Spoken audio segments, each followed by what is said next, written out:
Teams, if you want any of your parents or your friends to watch the event, you can ask them to go to bit.ly/TIU YouTube, and we are live and putting on YouTube. Wonderful. So I will have to know. The answer is yes, you can start in 5 minutes, just so long as you don't ask me to dance to the music, because then all the students will drop off. So. That's okay. Hey, Lucas, good morning or good evening. Where are we from? Lucas is busy taking down notes. We have a Luke here. Is that the same as Lucas from Atlanta? Yeah. Lucas Lind, L-I-N-D. Hi, Shankar Prasad. Welcome to the hackathon. Nice to see you. Hi. Where are you joining us from, Shankar? Very good evening or good morning from wherever you are. I am in India, so good evening for me. Good. Where are you from, Shankar? I'm from Mysore. Oh, wonderful. Chanagidara. Oh, Ray. Fantastic. Good. So your city is settled after the Dussehra festival? Yeah, very crowded. Went on very well.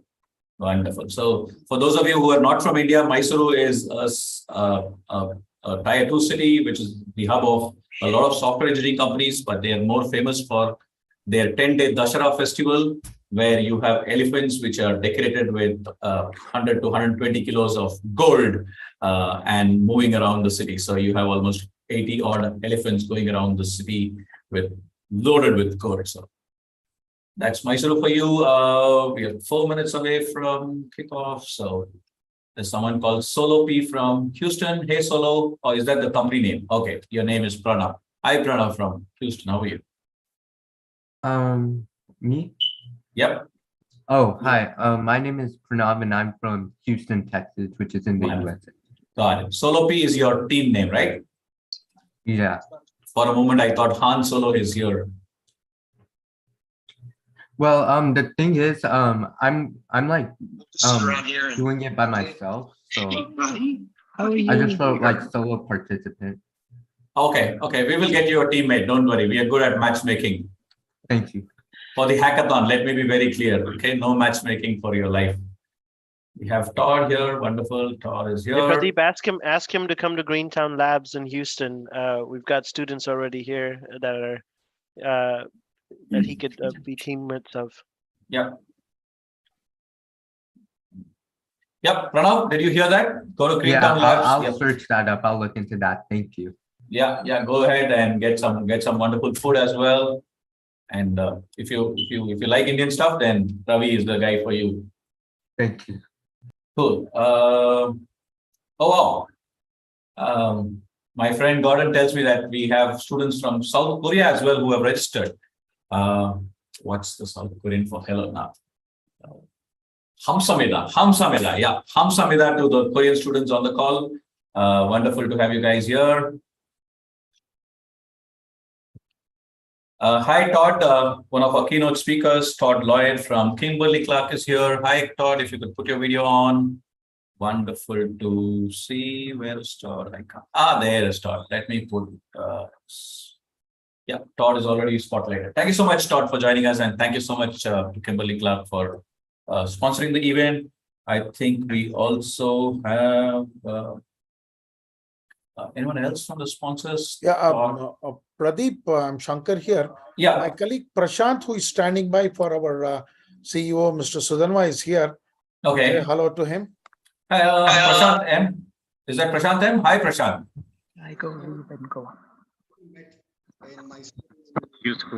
Yes, Prashant. How are you? Thank you so much for joining in.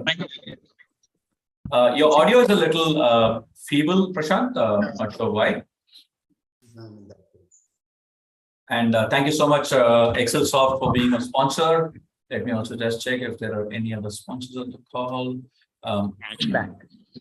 Yeah.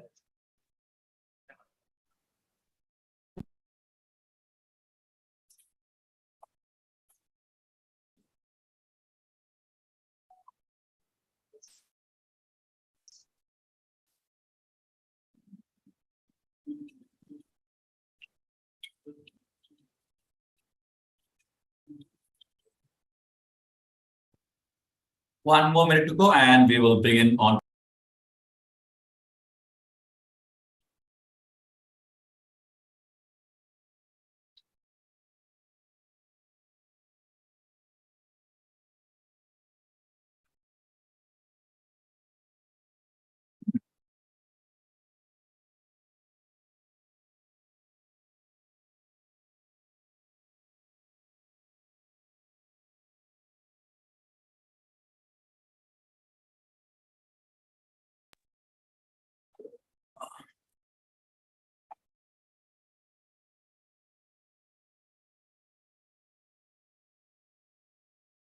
Cool. We are at 7:30 p.m. IST.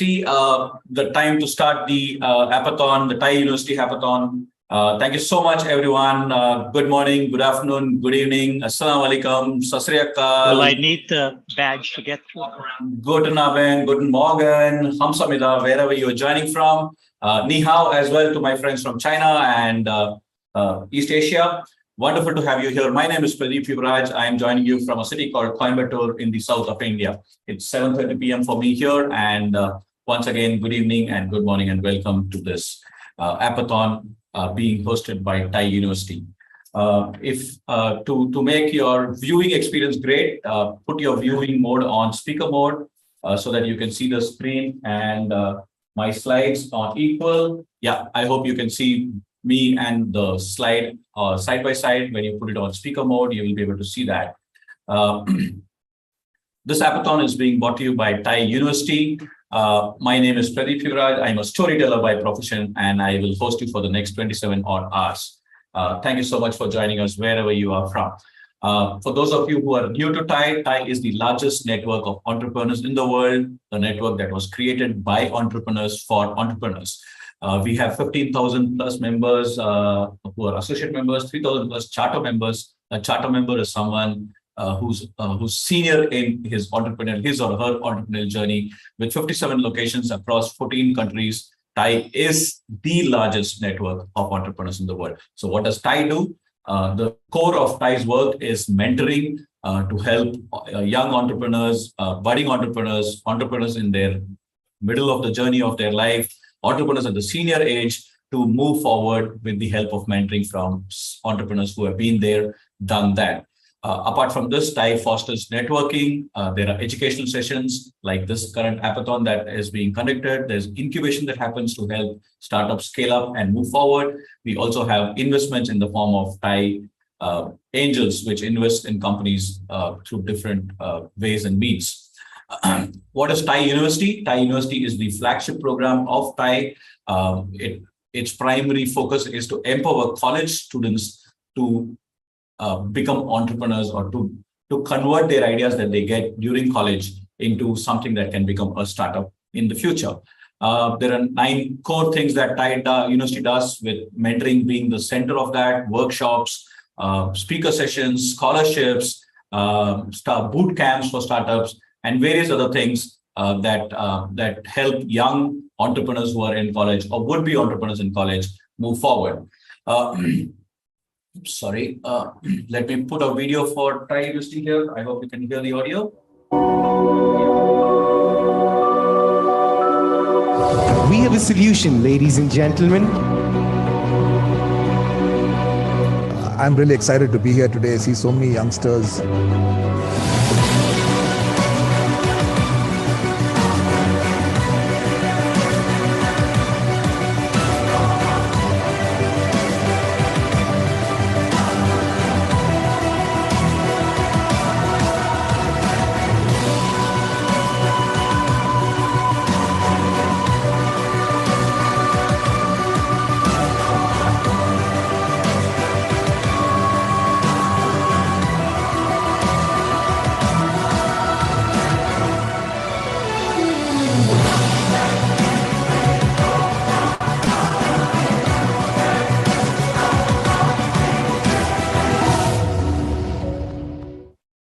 So that's Thai University for you, converting ideas into businesses.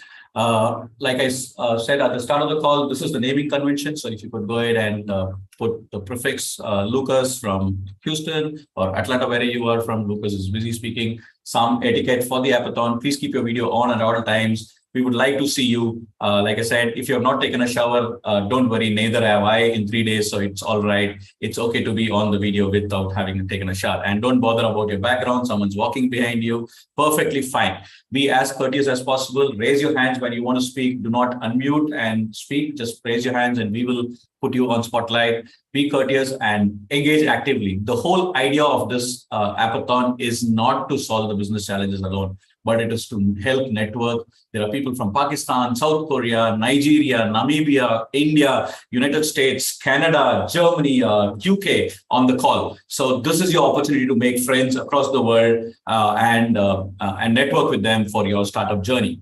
The agenda overall, I'll run you through the agenda. Right now, we are in the orientation. The next 10 minutes, along with my friend Jacqueline, we will orient you towards the hackathon, and then we will have keynote speeches from our sponsors. We will then have a small introduction into the instructions for the hackathon, after which the mentoring hall will be opened. You can go into the hall and ask for mentors or ask your questions there, both on chat as well as voice. And if you need very specific mentoring, we will move you into a mentoring room where you can get mentored by mentors from across the world.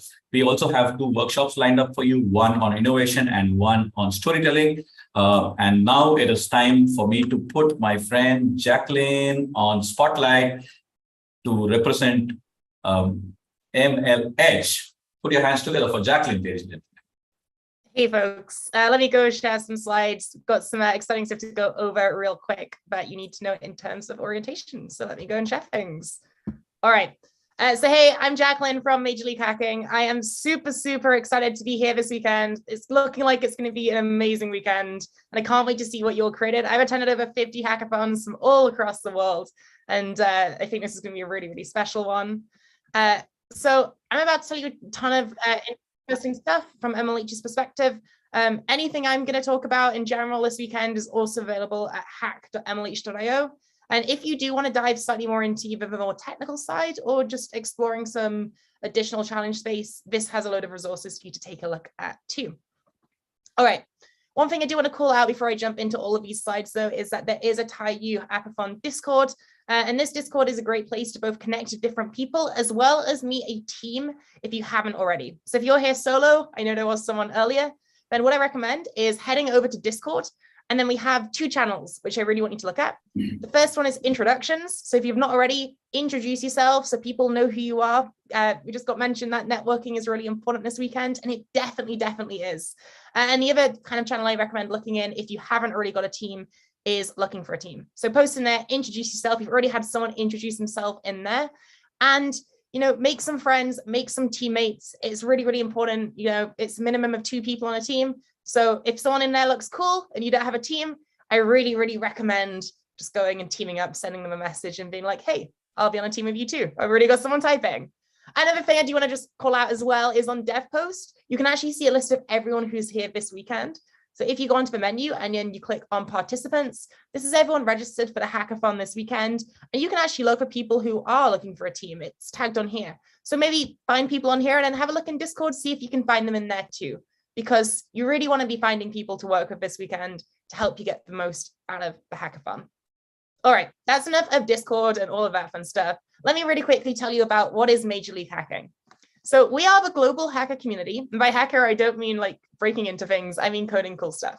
And it's our mission to empower hackers just like you. In fact, in the last year, we've empowered over 500,000 students from all around the world.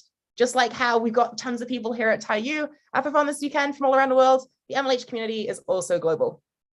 Now, by being here, you're actually earning community points for your school, college, or university. You can earn more by attending more MLH member events, just like this one, or MLH Global Hack Week. On the topic of Global Hack Week, if this is a great event for you this weekend and you do want more, I want to call out that there is another event happening pretty soon that is not run by TiU or anything, but I think you'd get a lot of experience out of if you want to go and take what you built this weekend to the next level and try potentially coding some of it. You can learn more at ghw.mlh.io. By the way, I'm going through this pretty fast and there's lots of links, but don't worry, I'll be posting the PDF of these slides in Discord straight afterwards. All right, but what are we doing here this weekend? My job this weekend is to help support you at the event. So I'm based in Toronto, I'm in Eastern time, so I do need to sleep, but I'm available on Discord if you need anything at all. I've got a ton of mentors, obviously, of course, on Zoom as well, so that'll be explained shortly. We also will be giving away t-shirts to the people who create the top projects this weekend. We'll be mailing these to you for free, so make sure you are submitting something on DevPost to be judged, because free t-shirts are like the best. We've also got a ton of resources and some amazing prizes you can win this weekend that I want to tell you about. So first up, every single person here this weekend can go and claim a free .tech domain from domain.com, including year of domain privacy. Just head over to this link and use promo code Spooktacular. I'll give it a second in case you want to take a photo of that real quick. All right. Again, if you didn't get a photo, don't worry. All of these slides are going to be in Discord. Also, if you want to try, in addition to building a wireframe, try prototyping stuff. Velo by Wix is actually a really good platform to try doing that. It's a drag and drop website builder. And then if you'd like to go a little bit step further, it is possible to add code if that's something you're interested in. You can get started for free at hackp.ac/Wix. And whichever team uses Wix the best, we're going to be sending and shipping a completely free Wacom drawing tablet to you. So, hey, there's a cool little prize there for trying it out. And also, a lot of different kind of amazing kind of tracks are available this weekend for you. But if you're building something sustainability based, Avant is really interested in seeing those types of hacks. So in addition to all the overall track winners, the best sustainability hack, as decided by me, will be receiving some Lego sets. And again, we'll ship them to your house. If you're interested in accessibility, I think accessibility can tie into a ton of the things you're supposed to be pitching this weekend. So if you want to have a go at getting a wireless charger, Fidelity is sponsoring a best accessibility hack this weekend. And I've gone through that really quickly. So you've probably already seen DevPost, but these prizes are available on DevPost too if you want to go and get a little bit more information on them. I recommend scrolling down, having a read, and then when you submit your project, that's when you can go and say which of these categories I just mentioned you've entered. By the way, on DevPost as well, you've got a ton of amazing resources, such as the schedule and all of that. So make sure you're definitely checking out DevPost because you're going to need it. All right. If you go and demo a hack to our judges this weekend, so what I mean is if you go and submit a project and, judges go and judge it, we'll ship you one of these very fancy, I have a pack here, I demoed stickers to your house. They actually won't be quite these ones. They'll be customized for the Taiyu Hackathon for this year. So it's your one chance to get one. Every different MLH hackathon you go to, you'll get a different one. And it's really cool just to go and collect a ton. I really recommend, even if you don't finish what you're building this weekend, to submit what you've got, because it gets you that experience of pitching something really cool. And these companies and more are looking to hire students just like you. So if you're looking for an awesome job or an internship, I really recommend checking out the MLH Career Lab. You can learn more at hackp.ac/careers. And one more thing before I jump into the most important thing on all of this. The MLH Fellowship is an awesome opportunity. It's a global opportunity too. It's a 12-week-long paid internship alternative where you can learn production-ready skills. So if kind of coding is your thing and you want to take a bit of entrepreneurship to the next level, you want to earn a stipend and build another network while you're doing so, I really recommend applying to the MLH Fellowship. Our spring program begins January 30th, and you can apply at the link on my screen right now. All right, on a more serious note, MLH Hackathons are a safe space for everyone. And by being at this event this weekend, whether you're a sponsor, a student, a volunteer, or anything else at all, you're agreeing to the MLH Code of Conduct. If you haven't already, you should probably go and read it, but the TLDR is to be respectful. Harassment and abuse will not be tolerated. Additionally, at digital events, it's important to remember there is a human on the other side of the screen. Boundaries do still exist, so be mindful of connecting with people's online and social profiles. And if you're not getting an immediate response to your questions, just remember that people do have lives still, so just give people time to get to questions. If something does happen this weekend that makes you feel uncomfortable, come reach out to me, or if you can't find me, send an email to incidents@mlh.io or call this number, but I am available on Discord. If you're outside of the US and Canada, you can find international numbers at the MLH Code of Conduct link that's on my screen right now. Again, we want you to have an incredible time this weekend, so if anything is preventing that, please let us know. All right, that's it. Thank you again so much to all of our partners. I am so excited to see all of the stuff you create this weekend. We've got a ton of talented people here, and I know you're going to do an incredible job. So good luck and happy hacking. Thank you so much, Jacqueline. Wonderful to have you here and wonderful to see that energy all the way from Toronto. So, so ladies and gentlemen, you heard Jacqueline right now. If you want t-shirts, if you want Wacom tabs, if you want all those goodies, go ahead and start working on them and try to win them all. Wonderful. Thank you so much, Jacqueline.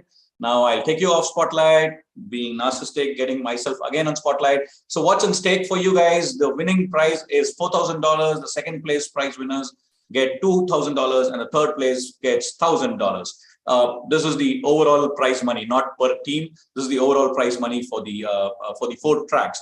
In all, we have almost $11,000 of cash prizes there, and all the finalists are going to go home with some kind of a cash prize as well. We would like to thank our sponsors, Sheth Family Foundation, the ecosystem partner MLH, the ExcelSoft from Mysuru, who have sponsored the challenge, our hackathon sponsor Thimble, who have sponsored the other challenge on e-learning, sponsor BMC from Houston, who have sponsored a challenge on climate risk assessment, and our sponsor Kimberly Clark, who have sponsored a challenge on the carbon footprint calculator. So without much ado, it's time now for me to put on spotlight the father of the Thai University program, Dr. Paul Lopez. We've decided to call him grandfather because he's like 99 and a half years old. Dr. Lopez, all yours. Take away.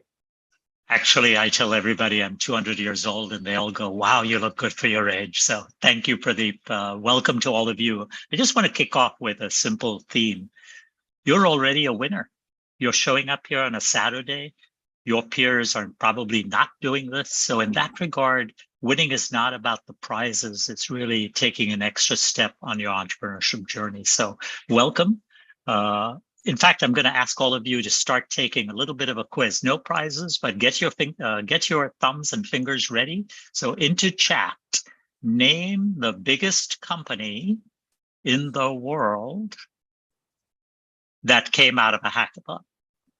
Name into chat the biggest company, and Pradeep, I'm going to have you watch, and no Googling it. You have to take a guess. What is the biggest company that we are aware of that came out of a hackathon? Okay, there's a couple of answers already there. Twitter, Google, FB. Okay, not quite. Facebook. Facebook. Yeah, you're getting warm, but you're not there. So someone's typed Twitter, someone's typed Google. No more answers. Come on. Okay. Come on. We've got 100 people on with probably another 100. That's another Facebook name. TikTok. Yep. TikTok. Okay. Microsoft. Awesome. Come on, guys. Put something Instagram, in. More than one Snapchat. answer is allowed. So Esteban, Ankush, Sanjeev. Todd, you can take a shot. Maybe at Kimberly Clark. You'll name Kimberly Clark. You'll find out more about them. Kimberly Clark is 150 years old, so they're not the right answer. And so we're going to count down towards the answer. 3, 2, 1. They are being sold currently for $44 billion. Does that give you an idea who they are? So Elon Musk has bid, he's back in the bidding. $44 billion came out of a hackathon. That company is Twitter. So thank you for playing, as they say. So Wendy got it in Texas. Thank you. So bottom line, you're already a winner. Let's talk about some areas to focus on. I think there are 3 areas to focus on: before, during, and after, and then we'll jump into the challenges and the details about the companies that have given you these real business challenges. Okay. What should you be thinking about before you started? You should be thinking about how can you become the very best version of yourself this weekend. I think you have a chance every weekend, every day, to become the best version of yourself.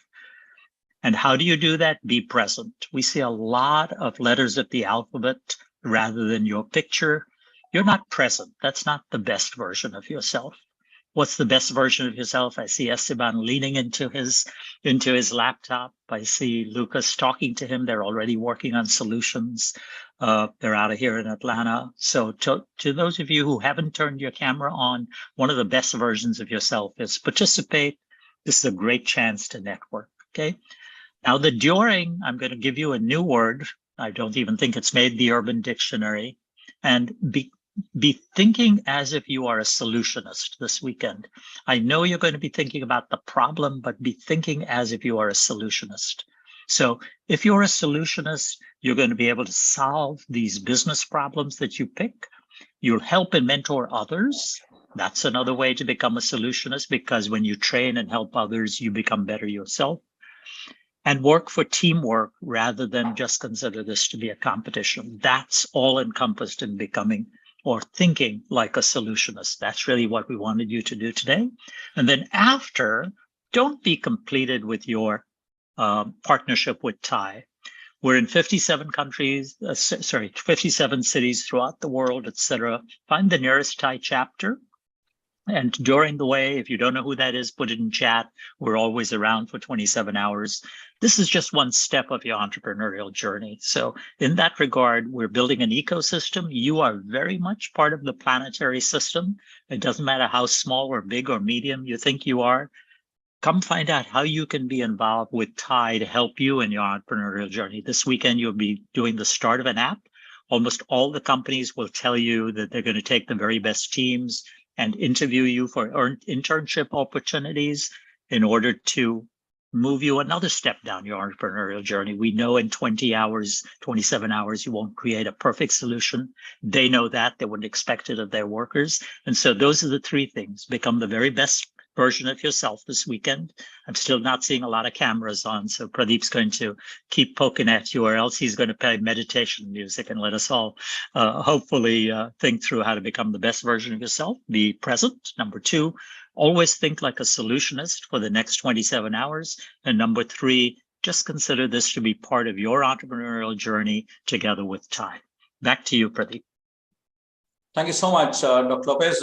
Just one final question before I let you go. Why do you think any student or any individual for that matter should be part of the TIE University ecosystem or the overall TIE system? So, great question. In my generation, you know, if your parents were not already entrepreneurs, you didn't consider being an entrepreneur as a likely career choice. Today, as I work with students from around the world, many of whom are on this call, when I say raise your hand to tell me if you want to work for yourself, in fact, come on, raise your hand. Let me see thumbs up or some indication that says, do you want to be your own boss when you finish school, or if you finish school? I'm not seeing any hands. This is not a passive conversation. So Koma says yes. Okay, I see a hand raised. Well, so come on, let's see. Do you want to work for yourself?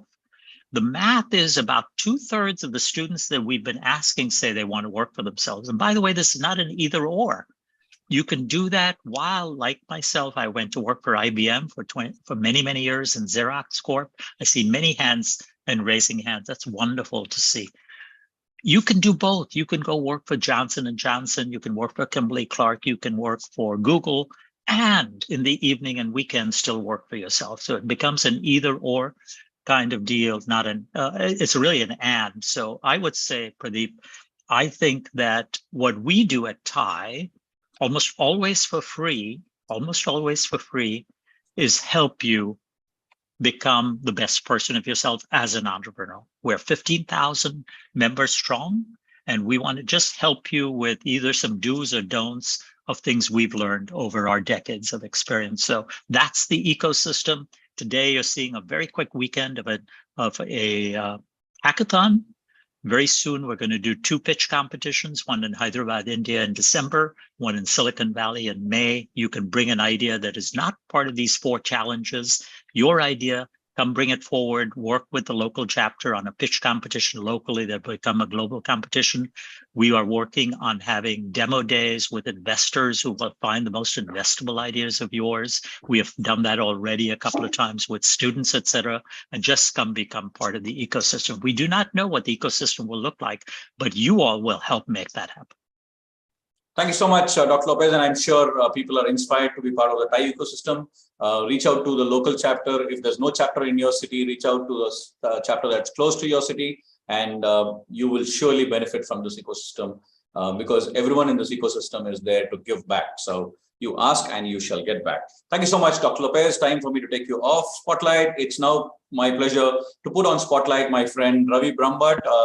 Ravi is the Director of Student Innovation and Entrepreneurship at the Houston Community College, Texas. And Ravi is one of the key persons behind this hackathon. Ravi will take us through the hackathon for the next 5 minutes. Ravi, your 5 minutes starts now. In fact, I don't need 5 minutes. I'll keep it short. I want to make sure we actually focus a lot of our energy on the reason we're here, which is to actually create solutions. So look, welcome everybody. Thank you so much for spending your weekend on taking this journey with us. It's important that We teach you this mindset about being problem solvers, being solutionists, as Dr. Lopez. So we're going to go through some of those activities today. Later in the day, we have some instructions that is open source curriculum from Apple that will teach us how to think about designing an app around the solutions that we've been given. We'll also get an opportunity to network with one another and make friends all across the world. What a truly revolutionary time that we live in, that we have one person talking to 100 people and groups of people in cities, meeting with one another. So I'm excited to take this journey with you, and I'm so glad that you're here. And can't say, welcome. We invite all of you to come check out Texas and Houston. You've got a friend in Houston, in me. So thanks, Pradeep. I'm actually going to pass it back to you so we can give Dr. Rao the opportunity to welcome our students. Wonderful. Thank you so much, Ravi. And it's now my pleasure to put on spotlight Dr. Mahesh Rao, all the way from the city of Palaces, Mysuru. Dr. Rao, can I see you? I can't see you yet. Where is Dr. Rao? Yeah. Cool. Dr. Rao, all yours. Dr. Rao is the other cog in the wheel. Can you guys not the hear cog. me? I'm sorry? I'm here in one of the sites with a hybrid. All my audios, everything will work. So I'm under a different name, Mahesh Katale, our ED, and his laptop. It's wonderful to see. There is 8 teams here. They're all working hard, and the team starts from a high school, what do you call it, as a +2, all the way up to engineering graduates. So it is wonderful to see them. They're all excited. They're all working. They're all very busy. So I will let them work, and I'm off. Thank you. Thank you so much, Dr. Rao. Wonderful to have you here. Let me put myself on spotlight. Like I said at the start, any event of this magnitude cannot be done without the moral and financial support of sponsors. We are indebted to all our sponsors who have supported us. It is now my pleasure to invite up on stage the first sponsor of the first challenge from Excelsoft, Mr. Sudhanva Dhananjaya. Sudhanva is the president of TiE Mysuru, as well as the founder and CEO of Excelsoft Technologies. If ever in your life you have given an IELTS or GMAT or GRE examination, there's a very strong possibility that the testing platform was built by Mr. Sudhanva's team. Mr. Sudhanva, if you can raise, Prashant, is Mr. Sudhanva here? We still can't hear you, Prashant. Can't hear me now? Yes, we can hear you. Yes, we can hear you. Yes. No, Mr. Sudhanva is not going to be here, so I'm standing in for him. Wonderful. You can put me on this topic. Prashant from Excelsoft. All yours, Prashant. Yeah. Thank you. Hi, everyone. It's been a great pleasure to be part of this wonderful event. This evening started off great, fantastic. I'm supposed to be talking something inspirational, but I don't know if I can do anything better than what Dr. Paul did a while ago. It was so inspirational, motivational to all of you.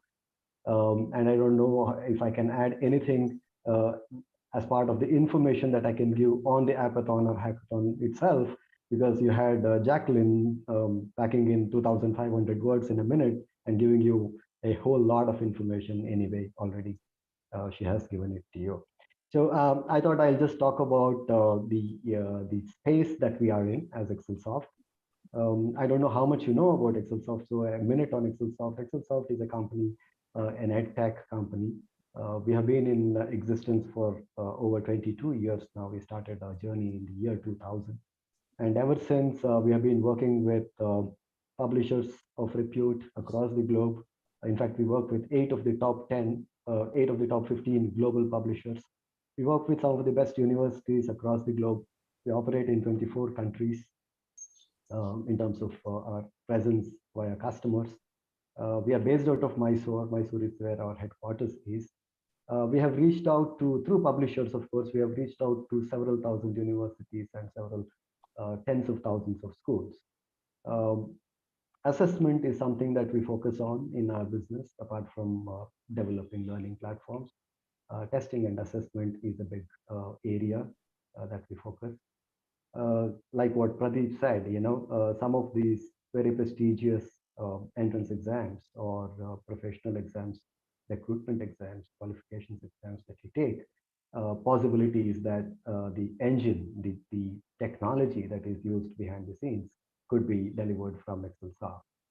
It could be civil services exams in some of the states in the US, or it could be driving license exams in some countries in Europe. The real driving license test, the engine that drives all of that is delivered by ExcelSoft. So we were looking at one of the challenges that could interest students who are participating in this event. We said reading and speaking, if there was a way of assessing the reading skills and speaking skills, how would that look like? So we wanted our students to break their head, put in their thoughts on how reading and speaking could be assessed digitally, right? So that's a problem statement that or a challenge, business challenge that we pose to you, and I'm sure you will really be happy to work on it and come out with some very interesting ideas. Just a point on where are we in terms of EdTech, why EdTech is exciting for us, what is in store for ExcelSoft and all the companies that would want to get into EdTech. There could be many entrepreneurs, the future potential entrepreneurs amongst you who would want to get into EdTech. I'm sure you are all aware of this, no need to elaborate, but then we are in amidst some exciting times. I'm sure you'll all agree with me. Technology is adding so much value to education, and the technology itself is advancing so much. We are talking about metaverse, multiverse environments, which are an exciting proposition for education. There are technologies like IoT. We are talking about Internet of Things, which could be used in education in a very interesting way. We're talking about analytics data, which is a whole lot of value add to everything that we do in education as well, like any other industry for that matter. 5G it can change the landscape big time, right? So many such things are happening in the world today where technology is adding a lot of value to education. I agree. And then if we talk about the pedagogy or the way teaching learning processes are dealt with today, you see some very different contemporary pedagogical methods. Gone are the days where there used to be a teacher in front of a class of 40 and then just deliver what is in the textbook. Nothing, most schools, most classrooms aren't dealt with like that anymore. So it's more problem-based learning, project-based learning, it's phenomenon-based learning, scenario-based learning. There are many such interesting things happening in the world today. And what can technology do there? Add a lot of value again. It could be for the workflow of such pedagogies, or it could be in the enhanced content that can be delivered through platforms. Right. So again, coming to content, there are exciting content models that have been coming up in the recent times, right? So all in all, there are some exciting things happening. 21st century skills is another focus people are talking about. All of you who have been participating in the hackathon, end of the hackathon or an hackathon, what is that you take away are a number of 21st century skills. It could be working in teams, it could be presentation skills, it could be communication skills and all of that, right?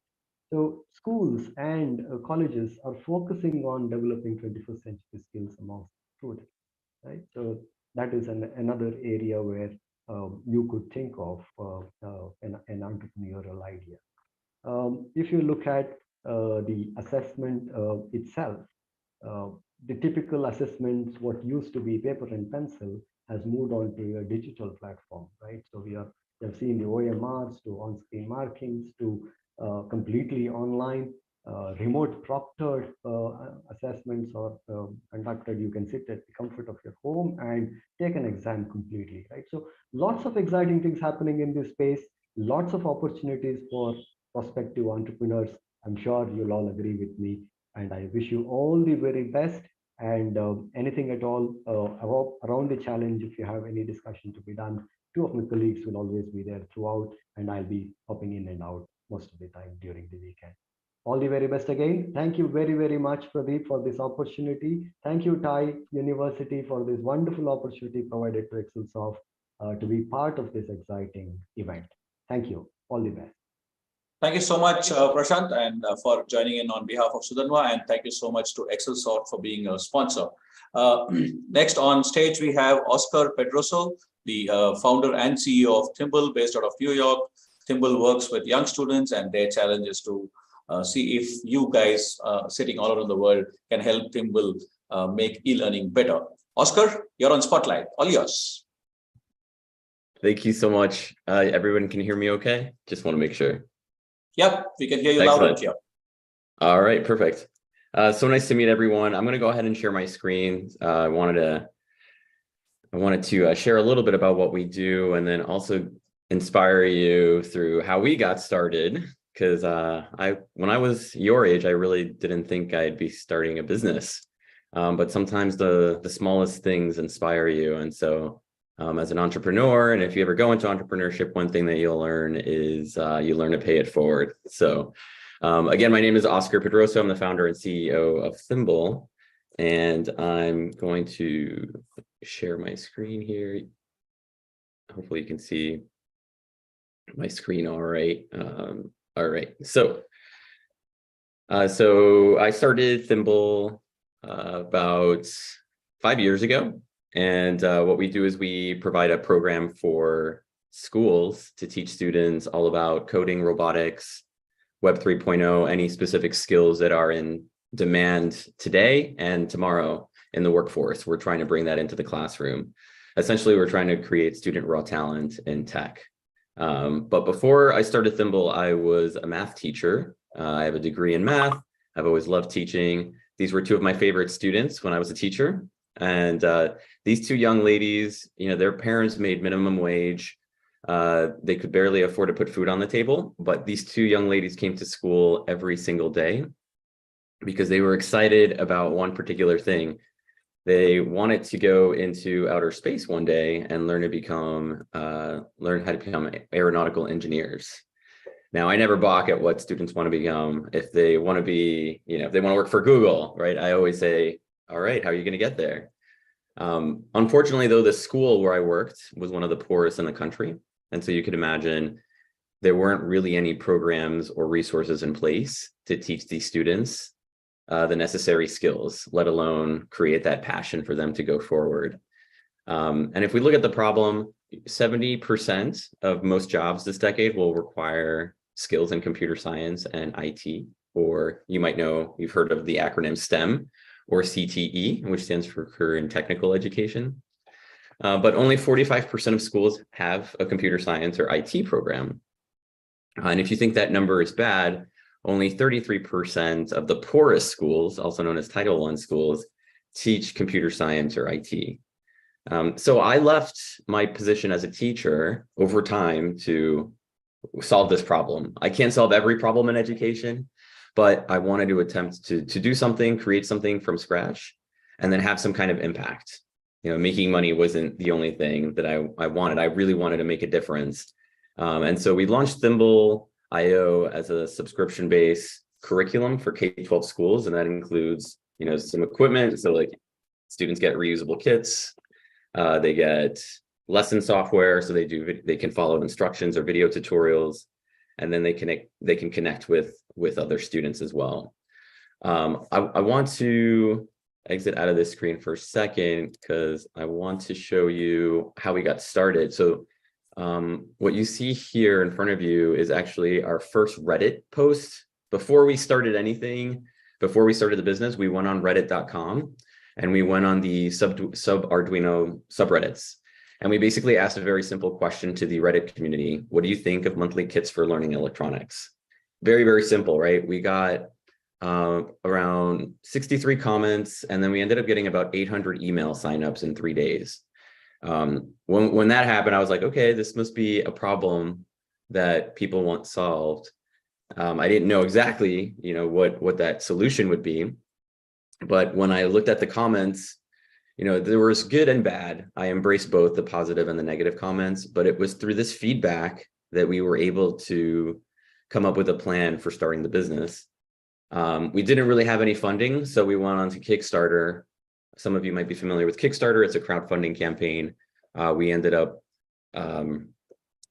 our goal was to sell $25,000 worth of product, and in 30 days. And as you can see here, we ended up selling almost $300,000 in a product that didn't even exist. And so I'm just putting this out there. Like, if you have an idea for something, I know a lot of you are working on our solution for the weekend, but after this event, if you ever have a problem you want solved and you think people are willing to pay for it, there are plenty of resources online for you to get started, and I'm happy to answer any questions after the event for anyone who's interested. But, these 2 small steps here is what allowed us to be in business today.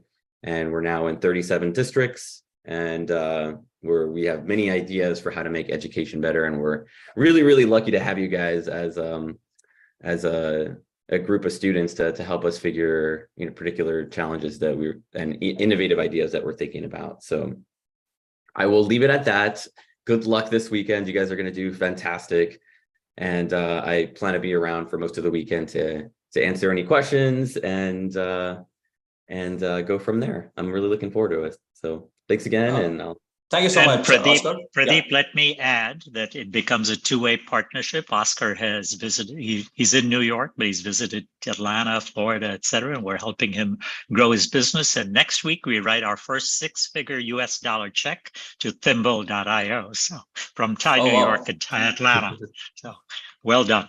So Oscar, Thanks, we all deserve a treat from you now. So send us all the best food that comes from New York that can reach here in 20 hours. But Oscar, before I let you go, I have one question that was there on the chat, and because you mentioned it, there were a couple of students who wanted to know what exactly are Web3 skills. What is it that companies are looking when you say Web3 skills from students? Could you answer that, please? Yeah, great question. There's a lot of talk right now. I know Web 3.0 is kind of a buzzword right now, but and there's metaverse, AI, blockchain, NFTs. You think of you can throw in like other tech disciplines there, cybersecurity. It's all kind of interrelated, but I would say most of it's focused on AI, blockchain, crypto, metaverse. There's like a bucket of different subject areas. Wonderful. Thank you so much, Oscar. I will take you off Spotlight now, and it's my pleasure to put on Spotlight Wendy Rentschler from BMC Software in conversation with my friend Ravi Brambad out of TiE Houston. Wendy is the head of corporate social responsibility, diversity, equity, and inclusion. Wow, that's a lot of responsibility, Wendy. From BMC Software, from out of Austin, Texas. Ravi and Wendy, take it away. Thank you so much, Pradeep. Wendy, thank you so Ravi, much. it's so good to see you. Likewise. I mean, I call her the angel because she always delivers and shows up, and it's just a great personality that I think we need more of in the world. So Wendy, thank you for what you do. Give just a quick, background or what is it that you do at BMC Software, and then also tell us what BMC Software does. Yeah, absolutely. So thank you all so much for being here. I'm so inspired on a Saturday morning. Entrepreneurship is such an incredible skill to have. And to someone's point earlier, even if you decide to work for a company, being able to sell your ideas, if you can sell, always be closing, whether it's diversity, equity, and inclusion concepts or Thimble or anything, your kids to eat their vegetables, you will get very far in life. So being able to harness those sales skills in any way is wonderful. So thank you. So BMC Software, we are a global organization. We're in 38 countries. 84 of the top Fortune 100 companies in the world are our clients. And we do ITSM, DevOps, mainframe, managed services, cloud, consultancy for clients that want to make their organizations the autonomous digital enterprise themselves. Meaning leveraging their human capital within their organizations to actually do strategic work and letting our software and products do those automated processes that can easily be shipped off to technology, right? Technology is going to solve a lot of problems for us. And then my responsibility is I lead all of our global corporate social responsibility. And under that umbrella, we have diversity, equity, and inclusion. We have sustainability. We have ESG, and we have BMC Cares, which is our philanthropic portion.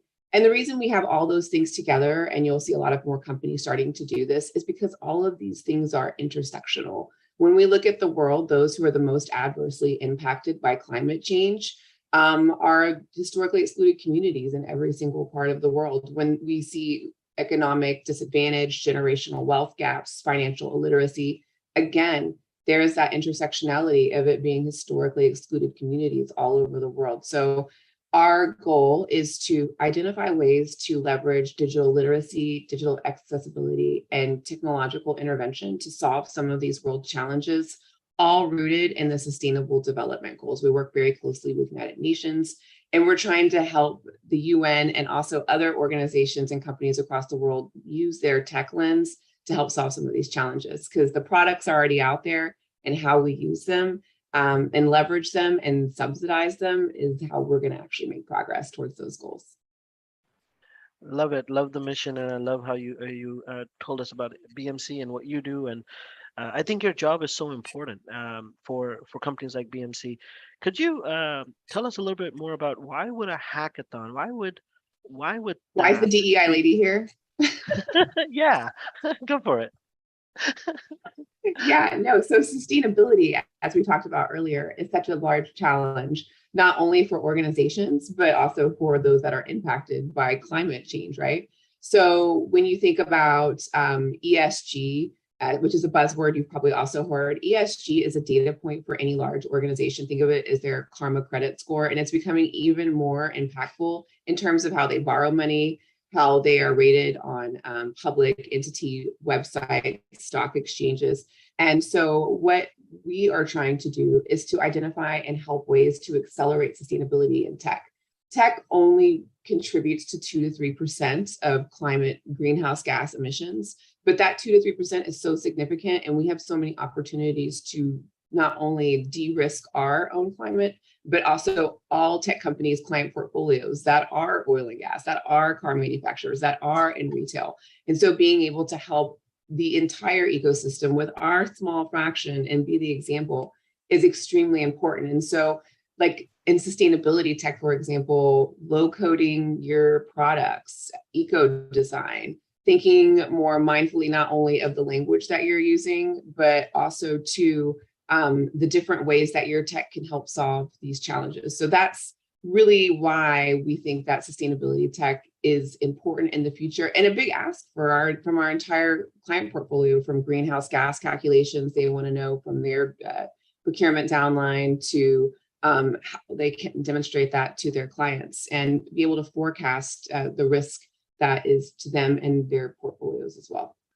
Awesome. Last question, and this is really about, we're going to gather a lot of talented kids around a challenge that we'll announce from BMC. Can you tell us what's next, a little bit about BMC Exchange maybe, and tell us how students can get engaged, right? Yeah, absolutely. I love that you brought this up. I did not pay him to bring this up, but we actually are, one of the things that I encourage all entrepreneurs and students to know and to engage with is that so many large tech companies often have these events where you can learn all about their portfolios and learn about what is the latest and greatest in big tech right now and challenges that we're trying to solve. And we will be having BMC Exchange, which I just dropped in the chat, October 25th and October 26th. It is free. There will be thought leaders from all over the world that you can hear from and hear about challenges from go-to-market strategy to what products are out there to how we're using like blockchain, Internet of Things, cloud, corporate social responsibility, ESG, sustainability tech, you name it, web accessibility, it's all going to be there. So sign up, it's free. You can stream it as a podcast while you're listening, and then you can also follow us online. Another big event we're having, which is a big track in tech right now, is increasing gender representation in tech. In order for us to be more innovative as a tech collective, we have to bring more diverse voices into the rooms where products are being made. We have to prioritize inclusion to drive innovation. And so we're working directly with United Nations Women and T4She to help bring male allyship and drive increasing gender representation in the tech world so we can solve these problems even quicker than before. And we're doing a global move next weekend, and I invite every single person to join us. I'll drop that link in the chat, and you can also learn how you can be a part of the journey to bring more women to tech so that we can save the world. Awesome. I love that mission. Thank you so much, Wendy. This wraps up our 10 minutes of time. Pradeep, over to you. Thank you so much, Ravi and Wendy, and look forward to working with BMC Software in the future as well. It's now my time to put on spotlight our next sponsor, Todd Lloyd from Kimberly-Clark Professional. Todd is the General Manager, North America Scientific from Kimberly-Clark. Todd, all yours. Thank you so much. I'm sharing a screen here real quick. Want to make sure I also share the sound. So yeah, we can see your screen. Cool. Great. So thank you very much for having me here this morning. So far, it's been just incredibly inspirational. I'm just going to take a few minutes to talk through Kimberly-Clark, get you introduced to our organization, talk a little bit about our business units, and then I'm going to let a video really talk about, and better than I think I could, really talk about what our vision is for the future, right? What our 2030 vision is, and why what you can bring to the party for us around sustainability and technology is so important. So with that, I'll talk a little bit about our organization. So we are about 45,000 employees across the globe. We sell into about 170 countries across the world. And believe it or not, 1/4 of the world's population uses Kimberly-Clark products every single day. So we're very proud of that. And you may not know the Kimberly-Clark name, but you probably are very familiar with a lot of the brands that we have, such as Huggies and Kleenex, Cottonelle, Kotex, and Scott. So I think Dr. Lopez mentioned it earlier, but this is our 150th anniversary. So we've been around a long time. We've got a great resume of innovation through the years, but we're really now focused on the next 150 years. And again, that's where we believe that you can do so much to help us today across this weekend and help us deliver what the future will look like for Kimberly-Clark. Because for us, the other big number that we have is that one vision, right? And our vision, it's not about selling into 170 countries. It's about delivering better care for a better world.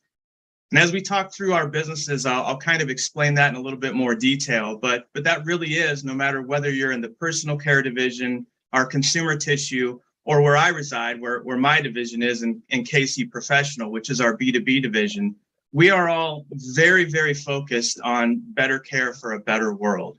So our personal care, it's all about helping babies and toddlers and young women and seniors improve their health and their hygiene.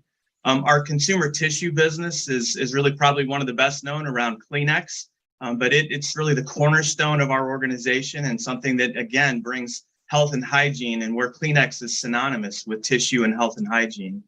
And then finally, Kimberly-Clark Professional.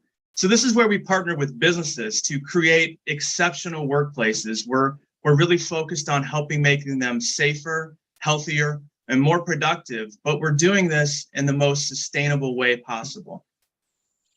So with that, I'm going to share what our vision is for 2030. This is a video that, to me, I've seen it numerous times and I'm part of the organization, but I do get goosebumps every time I see it, because I truly believe that if we can deliver this to the world in the coming years, it's going to be a big game changer for all of us, not just for Kimberly-Clark, but for the world.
So hopefully you can see what a big important job it is that we have to do, and why sustainability is such an important part of that for our company, for our employees, and really for our collective future.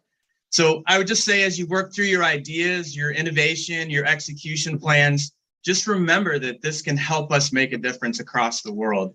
And with that, I will just bid you farewell. Have a great weekend. Thank you so much, and good luck. Thank you so much, Todd. Wonderful. And we are so honored and glad that companies like yours and everyone else is coming together to not only make the world a better place, but to make sure that we give our future generations something even much better than all of us have. So thank you so much, Oscar. Thank you so much, Wendy. Thank you so much, Prashant. And thank you so much, Todd, for enlightening us today. Thank you so much. So now we come to the point where we really start talking about the tactical part of the Appathon, all that each of you was excitedly waiting for. It's now a pleasure for me to call upon stage my friend Ravi Brahmbhatt, who will take you through the instructions for the Appathon for the next 45 odd minutes. All those of you who had all those queries on the WhatsApp and on the dev post, I think most of them will get answered now. And if there's anything that's still pending, please go ahead and put it on chat, and we will answer it. But probably what I would request is that for the first 30 odd minutes, listen to Ravi, understand what you need to do over the next 26 odd hours. And thanks to all our wonderful speakers, we are exactly on time. So Ravi, I have actually given you the benefit of 3 additional minutes. So you have 45 minutes. Your time starts now. Awesome. Awesome. Thank you so much. I can see you guys can hear me, and I can see my slides are up. So look, this is going to be a little long, but I want you to know this is kind of the instructional piece. This is what, I've taken from Apple's App Showcase. It's an open source book. It's a PDF. It's 90 some pages. Try to just make a crash course for you. And I'm going to try to put this in like a 30-minute instructional piece for you. And then we'll announce the challenges that the 4 business sponsors have provided. Already you have the challenges. The PDFs are already made available to you on the website, on DevPost, and in the Discord and on WhatsApp. So we'll be going over that, but the difference is we'll also have a video of the challenges being presented or talked about. So, but before we get to the challenges, let's talk about what is the plan. What is the instructional plan that Apple suggests for anyone who wants to create apps, right? So think about, like, when you want to make a movie, you don't just start with the camera and just run and shoot. You have to have a storyboard, a plan. You have a bunch of designers and programmers, everybody getting together to come up with a plan. They brainstorm what they're going to do, why they're doing it, what's the audience they're targeting. And they've put together, 80% of it goes for this brainstorming and planning. Then they actually go and shoot the movie and create a sort of the first draft of the prototype. And then finally, somebody like the audience will evaluate if the movie was good or not, right?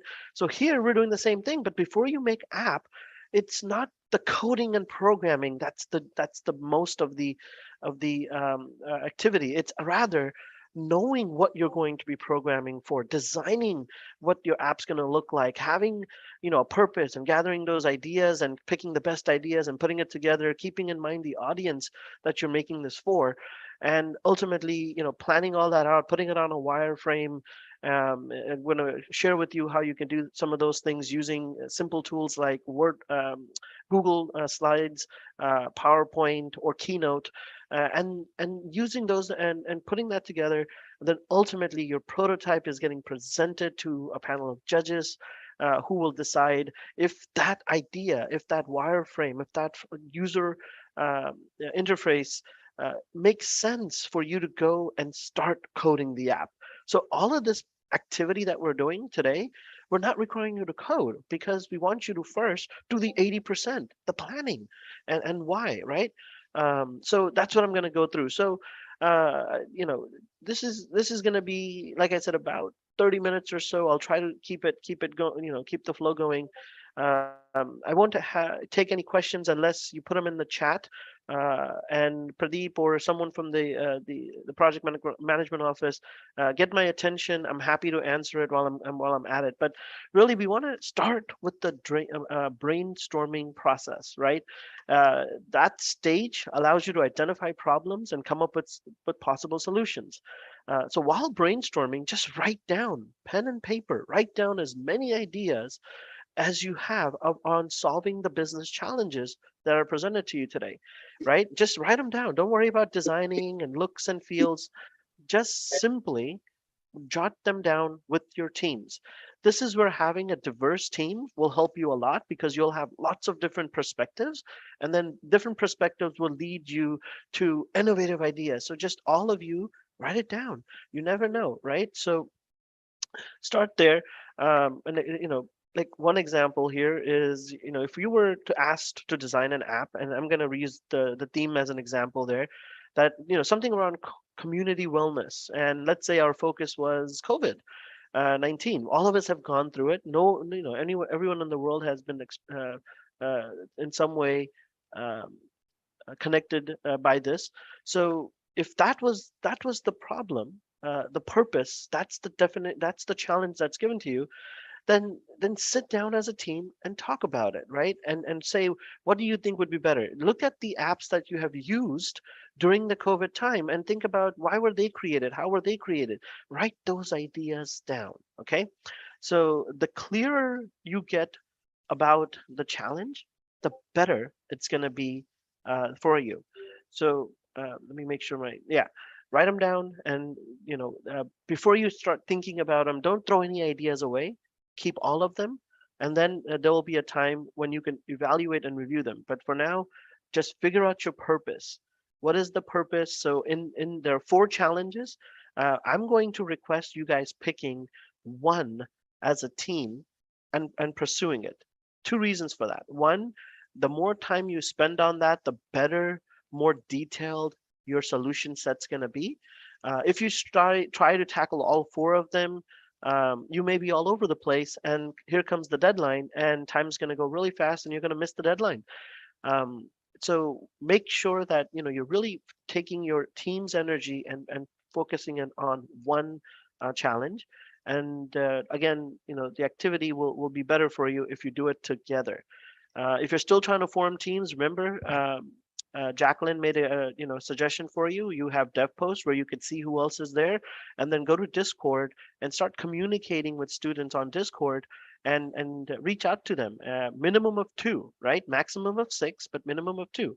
So make your teams, and then again, try to pick only one challenge, because that way you give your most energy and time for it. Once you get that, then let's talk about those ideas. How do you research? Lucky for you, you live in the day and age where you can just Google anything. There's so many things you can Google. So as soon as the business challenges are made available to you, there's certain keywords that you can take and post in Google and look for app ideas that already exist. Look at reviews of those app ideas. Maybe there's an XYZ app on COVID that a lot of people downloaded and used, but it's low star. Something about, maybe it wasn't friendly, or maybe it didn't work. Maybe the coding wasn't versatile to be on every app or iPad. Maybe there was something wrong with that idea. Well, how could you fix the idea, right? What would you do to make it better? Maybe there's an app that's 5-star rated. Everybody loves it, and it's doing wonderful things in Singapore. Well, how can we replicate it in another part of the world, right? Think about researching. Spend a little time. Get someone on your team to go strategize and research. Get ideas, that you don't have to recreate the wheel, right? But the point here is you have to spend a little time and look for ways to improve ideas. Don't just copy the idea. That's never good. Don't plagiarize another person's original work, but rather go in and look for ways to make it better, like improve them, right? And a suggestion, as I've said on the slide here, is go to the apps that you were using, apps that you use, and look at the reviews and go from there, right? Okay, so once you have brainstormed all of these ideas, and I'm going to minimize this real quick. Sorry, I'm getting some announcements. Again, I'm going to request if you have, don't send me private text, just put it in public if you have questions, and PMO office, you could stop me and ask me, but otherwise I'm going to ignore them because it creates a little. No, I think that's Ravi, because you're the co-host, so you're getting the alerts for people entering the room. I'll remove your co-host for now. Yeah. Okay, thanks. No worries, no worries. Okay, so as you are doing this, write them down and then look for ideas in the App Store, look for ideas on Google, and keep going forward. All right, let me go ahead and click again.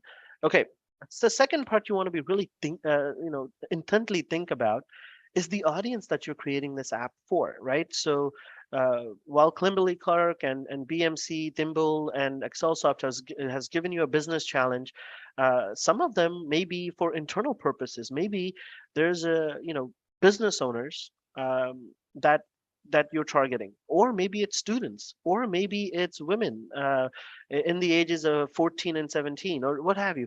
The idea is try to narrow down and think about the people who are likely to use this app, right? There's a process where you empathize with your audience. So think about that and really try to go and research about, what is it that they like, and then try to build those elements into the process. Really try to focus, on your brainstorming list, select one app idea to develop further, and then describe it in detail for your project.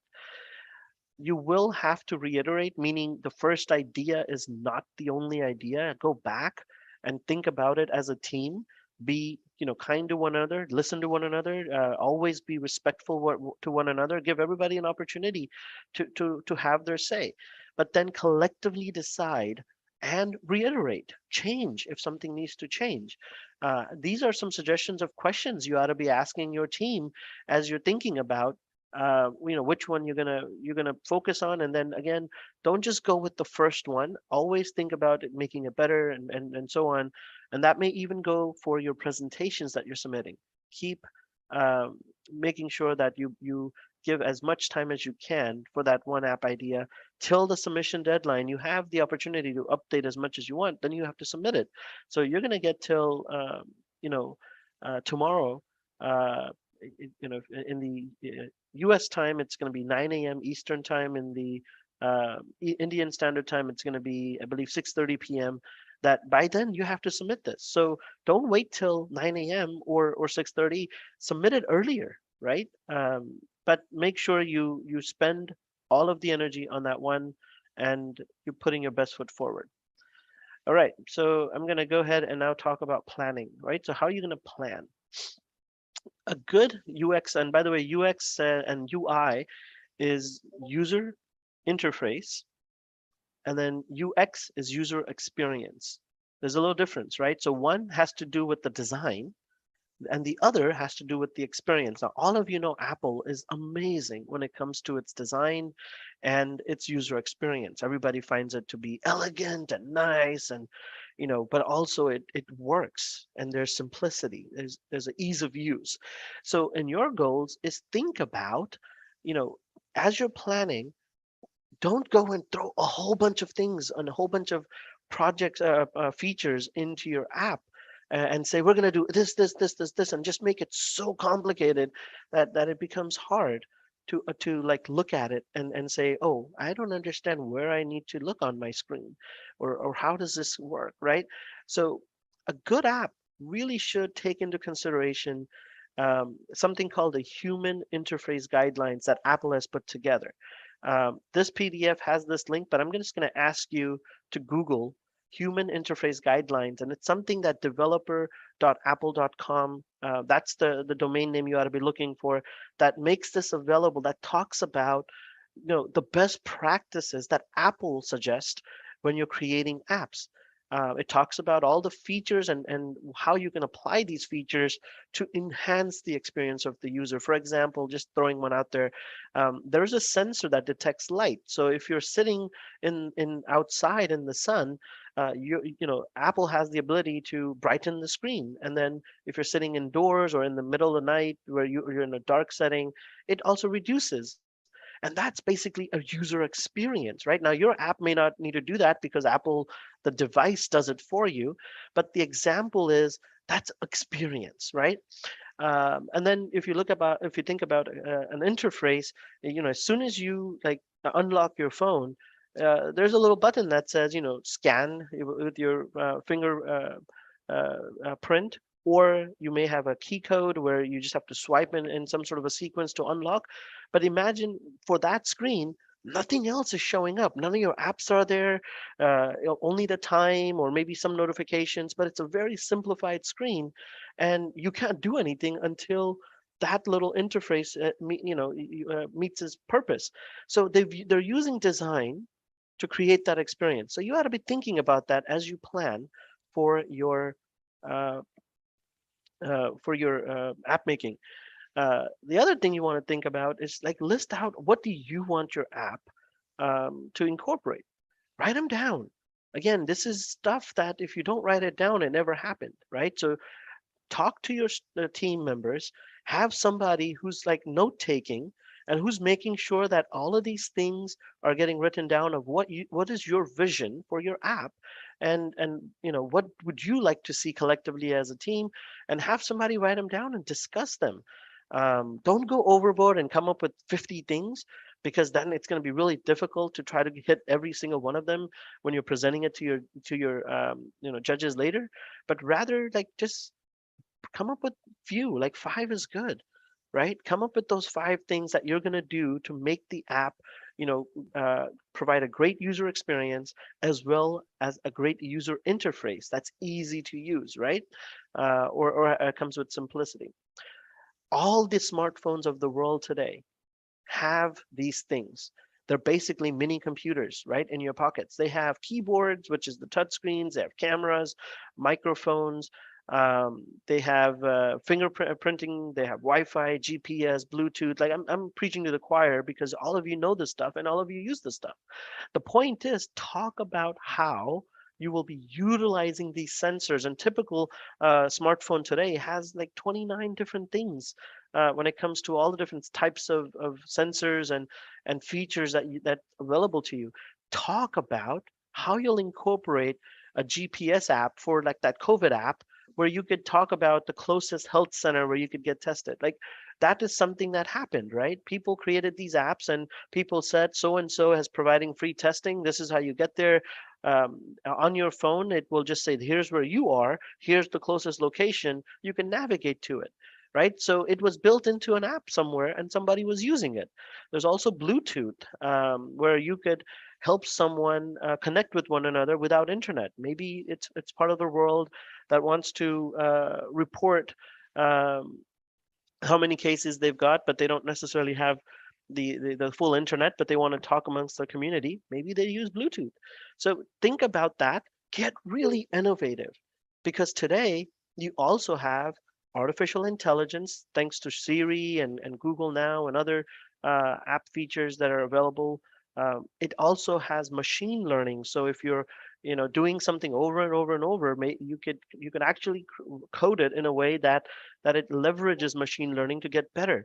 Now, you don't have to know these things in depth yet, but you have to be able to persuade the judges that you know what it takes to be able to utilize it, and make it so that it sounds like this would be a plan. Our app will use machine learning to become more efficient and help us capture better mousetrap. I'm throwing out ideas. The goal there is be aware of it. There's also the accelerometer, the gyroscope, the augmented reality that's now being offered. The phones have multiple cameras. There's the AR, VR component. As you're talking about those business challenges, or as you're thinking about those business challenges, think about how might you incorporate these things to come up with a really good user experience and get people to use your app. Always consider that there's tons of functionality under accessibility as well. As many of the speakers have suggested, we want to create a more inclusive world. There are people around the world that are using phones where there's not enough apps made for them. So maybe when you're tackling one of the challenges, let's say for education, maybe you're better utilizing the features that already exist, but you're catering to that user's need. You empathize with the user. You go research what is the biggest complaint they have about the most famous voiceover screen reader in the App Store, and then you're going to come back and say, you know what, this seems to be a big pain point for our. We're going to solve it through our app, and then we're going to publish that app as an improvement app.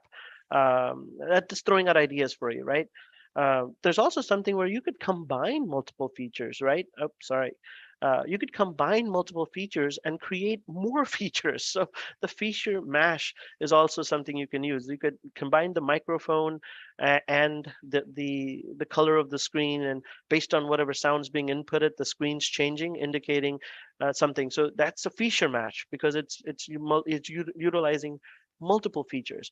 So think about these things that are available to you as you're planning and put that together. And ultimately, you want to, think about your app, which features are essential. Again, don't go out and put all 30, right? Try to really hone in on the ones that you really think that as a team you care about, and create that wow factor for your persuasive pitch that says this is a great idea, and these guys have done some research, and this is what we want to see in the world. So get the judges buy-in on your app.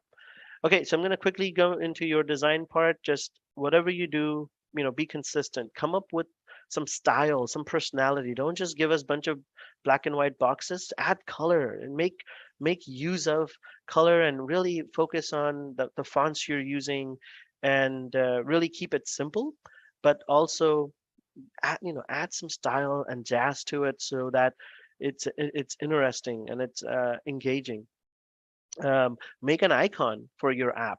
Design it as a team, and again, come up with a consistent brand that you can have it on all of your slides, and make it so that people they're engaged, and when they're listening to your pitch, right?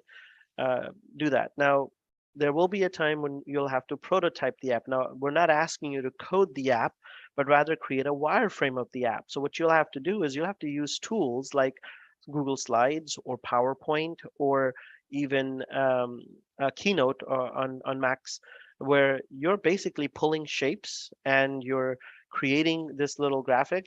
Or if you don't want to use any of that, as you can actually hand draw it, take pictures of it, crop the image, and put it into a Google slide, as you can see on the slide. So you want to do this, and you want to kind of like storyboard the process. You want to tell the judge that you're thinking through what the home screen is going to look like, what the camera input is. An example on this storyboard is if they click on photo, it's going to go to the camera input.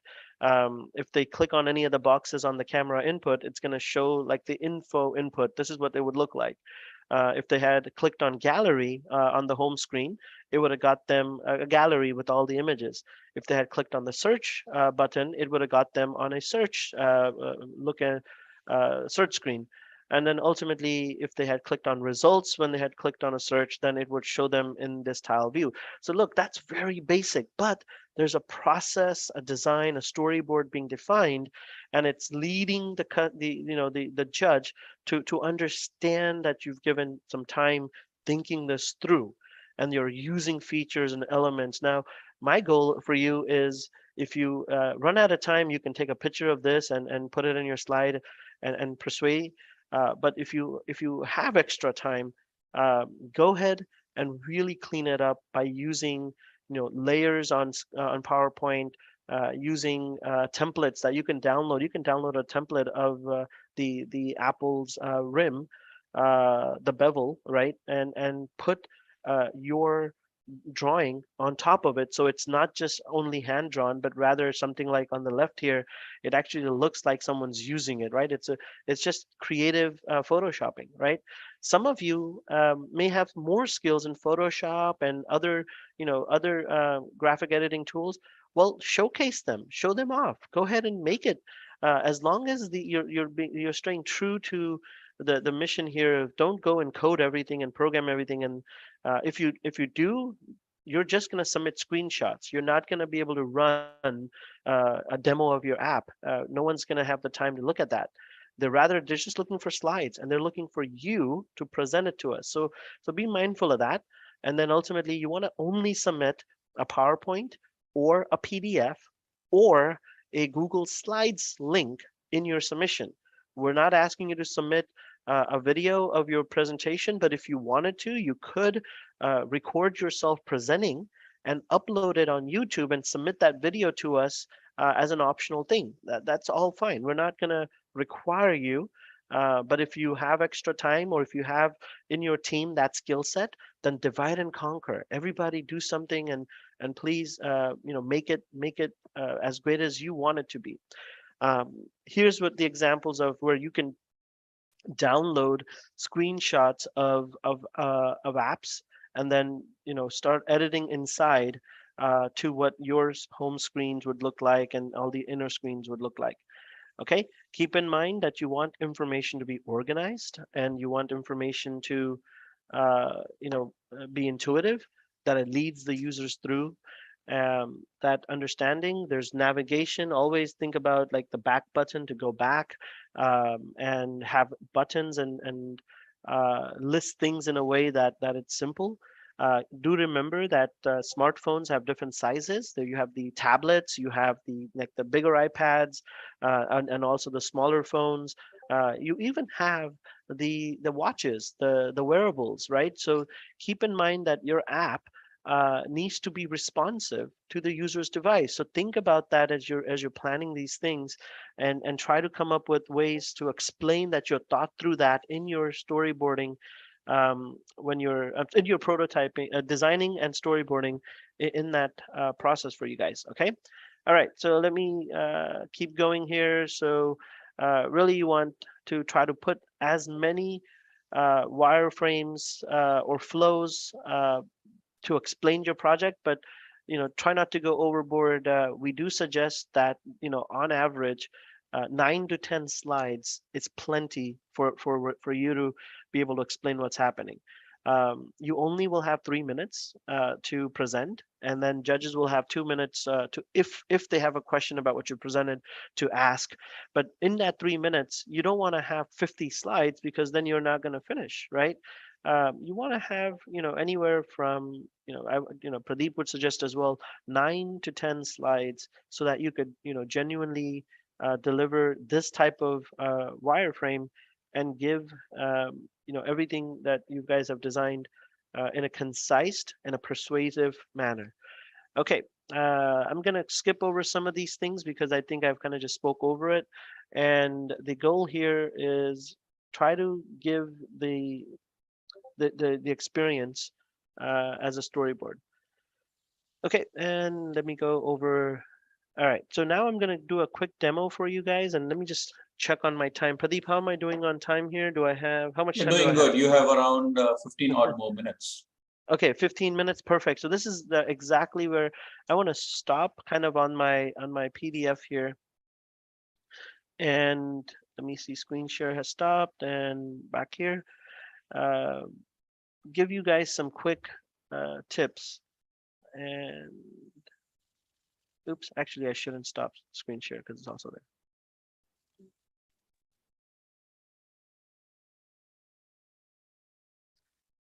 there. Question, screen share or not share? Not share. Okay. Not yet share. Not yet share. Okay. While Ravi is setting it up, I put the names. So Ashley is here from Kimberly Clark. We also have Wendy from BMC. We have Oscar from Trimble and Prashant from ExcelSoft. So if you have any specific questions to those challenges, you can please go ahead and DM them and ask them as well. Thank you so much. Ravi, all yours. Okay, awesome. And I'm going to try to do this on the fly. So if it looks like it's all over the place, that's how it was designed to be. So, all right. So look, quick example of what you can do to put this together. So if you're looking at my PDF side, one way is you could use shapes in PowerPoint, and I'm just going to keep it simple by using PowerPoint. Oh, by the way, can you see my PowerPoint, Pradeep, or only see my? We are seeing your PDF, Ravi. Okay. Sorry. Here, how about now?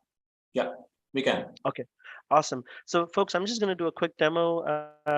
Less than 15 minutes, so it's not going to be flushed. But the goal here is you could use shapes. Like, for example, if you're on PowerPoint, let's go ahead and I'm going to use a nice little theme here, just whatever random. It looks cool. And then add a new slide. In this new slide, let's say I want to create this little box. So all of you kind of have done this somewhat, sometime in school, but if you haven't, I'm just going to show you insert shapes, and then you could use shapes. Be mindful that when you use shapes like rectangle, there may be fill, which means it's going to be like complete solid. In this case, now you have ways to remove the fill, and then just go and increase the weight of the border. And you could see where, for that example on the left-hand side where it says click here, I basically just created a little box, and then we can add another little shape box. So let's go to insert, go to the shapes tool, and let's say I want to add a sort of a button here. So I'm just going to throw that in there, and we'll call it click here, right? So here's an example of just putting together that screen. Now you can also go download off of Google these phone borders, and then incorporate those into your design after the fact. So that's totally fine. I'm gonna leave all that to you. There's so many shapes and icons available to you. Make use of them. I'm gonna scroll over a little bit. Make use of them for your project, so that way you get it right. Now I know I'm preaching to the choir because you guys all have done some of this in some format. Some of you may call this very simple, but I think it's important that you go through this exercise as a team. Keep it very simple as you're designing it, and then really go and come up with a nice little wireframe of your app. You could also creatively use tables. For example, on the left-hand side there, you see that I have, burger, pizza, hot dog, etc. On the right-hand side on the PowerPoint, you can just go to insert a table and say, I want a, 2x5. And in that 2x5, it's right there, it's coming in. You could use images. So we'll throw that in there, right? You could also resize it by clicking on the object. And then once the image is inside, on the other side, you can go ahead and call it whatever it is that you guys want to do. So the idea here, once again, is use these things. And then, of course, when the time comes, let's say you want to make this look like part of the app. Well, here you go. You could take the border and put it over it. And something as simple as that would get you moving forward.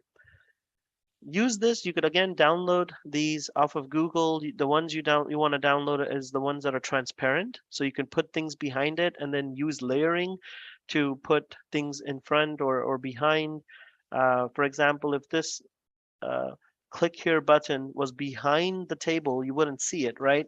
But luckily, you could use features in PowerPoint to arrange that layer and bring it forward or bring to front, which is another one. And that way it shows up at the top. And if you wanted to buy acorns, well, here's a link to, buy acorns. I don't know, I'm just making up random stuff as I go. But you get the idea that use these little simple tools and shapes and figures and icons at the least for your wireframe, okay? So this is where we say no coding is required. Now, if you wanted to showcase like Google Maps or something off of Google, then you could actually take a screenshot of a map and put it into the element. So, if you're using a Mac, then it's like Command Shift 4. If you're using a PC, then you can actually go ahead and use the snippet tool. You can just start and search for snippet. But once you get your image, you can resize it, put it on there, and that becomes a screen for you, talking about how you're going to be utilizing the GPS, right? Again, you don't have to code it to do it, but you have to create an example of what it would look as part of your storyboard and wireframe. So there's lots of ideas on how you can bring in elements. You can create animations within the PowerPoint. So if you wanted to do that, you're all welcome to do that. Again, my point here is not to go and start coding the app. That's gonna come later, right? A lot of programmers, developers, solutionists, they jump to the solution without actually thinking through it. It's easy to answer problems. It's much harder to know what the actual problem you're solving. So make sure you give your time and effort in really understanding storyboarding, get everything in line as you're developing it. So let me see, I'm gonna kind of skip through some of this. Oh, there it is. Skip through some of this activity because each slide could do it, or you can have one slide where you put all your apps screenshots together. It's up to you. My suggestion is, you have a slide that talks about your team. You have a slide that talks about why you took on the challenge, for which, challenge 1, 2, 3, or 4. You have a slide that talks about, the audience you're trying to cater to, why, you want to focus on that, cater to that audience.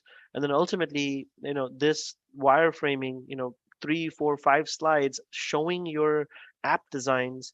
And this is, what we call app showcase, putting that together, and something even like this, being mindful of the use of colors, etc. So I've done a terrible job here with my colors and themes, but I know you guys are gonna knock it out of the park with yours. You can also use hyperlinks within your PowerPoint, so to actually show a demo of what the app would look like without actually having to code it. For example, you can create buttons and then create, hyperlink them. So if you go to hyperlink, you can hyperlink within the document. So you can go to slide 1 or slide 2. So that way, if you wanted to create some sort of like, here's the home screen, now we're going to go to the map screen, and now we're going to come back to home screen. You can actually hyperlink it internal to the document when you submit it. And that way you can do a demo live. Excuse me. Demo it live. So that way it looks like you're adding the element of animation and the user experience, right? So maybe you ask a question. If someone says yes, it goes to the right screen. If someone says no, then it goes to another screen, right? So you can make it jump directly in between the slides and make it look like there's an experience happening with your app. Again, don't go and use Studio, or Xcode and actually make the app, because in order for anyone to test it, the judges would have to have it, and judges are going to go so fast. They're not going to have time to sit there and do that. So be mindful of what you're submitting. Our goal is that you submit a PowerPoint, PDF, or Google Slides, and then use all the little functionalities available to you guys to put that together. And with that, I'm coming to a close here. So Pradeep, I think I've been good on my time. I know there's a lot of questions. Let me see if we need to take any one of them. We can also jump back. Maybe I'll read out a few questions, Ravi. So if you could answer them as well. So there was a question on do we design the app, and so can we do the designing of the app and also the wireframe of the app? So we just need to do the wireframe. You really don't need to go into the detailed designing of the app. But Pradeep, let me make sure when you say design, the look and feel, if you do that, that will certainly get you extra points. You're doing a wireframe, so so you're explaining what the app, the user flow, but don't forget the difference between the two is one is what the interface would look like. That's your wireframe. but then there's also the experience of the user. So if you can use design elements to showcase it, again, you're not programming, you're not coding the actual app, but you're looking at the design of it. Use consistent fonts, use polished colors and designs and graphics to convince the judges that this is a well thought out and well put together wireframe of an app. Pradeep, back to you. Cool. Does Figma work for UI instead of slides? Does Figma work for a UX instead of slide? No, so you could do whatever you want to use, but the end export has to be embedded into a PowerPoint, Google Slide, or Keynote. But actually, I'm not even going to ask you to do the Keynote. Some of our judges can't open Keynote, so keep it simple. PowerPoint, PDF, or a Google Slide link with a public view. If you can incorporate your designs and your URL into those slides, you could use whatever you want in your creation process. But in your presentation, all you have is PowerPoint, PDF, or Google Slides. No videos. We're going to ask you not to go crazy with videos and audio. Don't do that because the judges do not have time to do all the grading. There's 2 rounds, and the first round is going to go really quickly, and the second round will be only for the finalist. Your goal is to become a finalist. So put a polished design, a polished PowerPoint or polished Google Slide, and upload it into your submission. Make sure all your team members are selected in your submission as well at the time of submission. Okay. All right, Pradeep, back to you. Let's see another one. So just to reiterate what Ravi said, what you could do is export your output as a JPEG or an image, and then import it into a PowerPoint or a Google Slide. That's all. That's all that's needed. And as you can read on my T-shirt, presentation matters. So what Ravi really means is judges are looking at how you're going to present your thought process and your ideas. As simple as that. Don't go too overboard. Don't complexify it. Try to make it as simple as possible. Can you explain the process of submission, Ravi?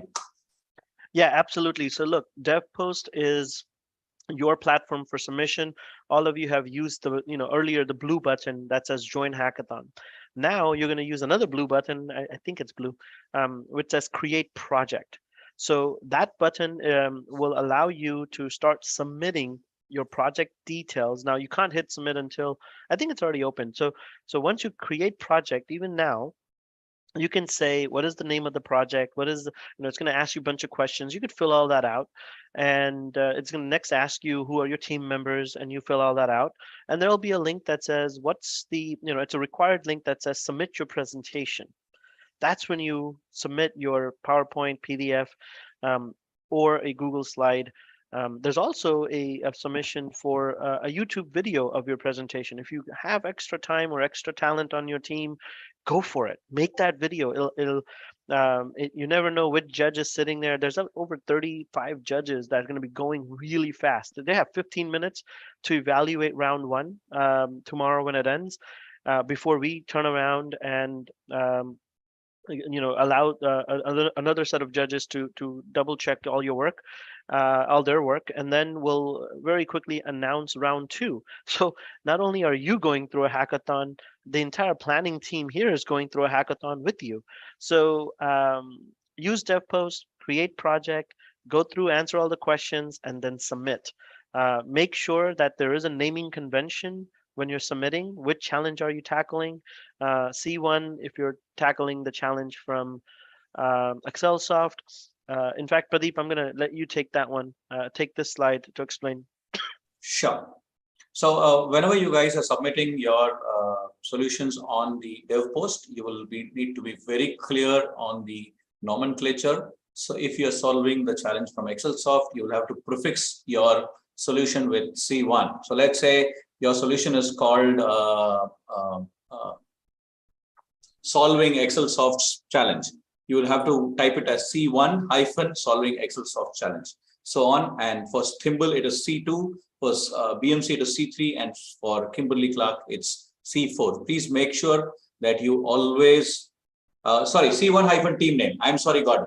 Yeah. So you will have to put your team name as the suffix. The prefix is C1, C2, C3, C4, depending upon which problem you're solving. Is that okay? That's perfectly fine.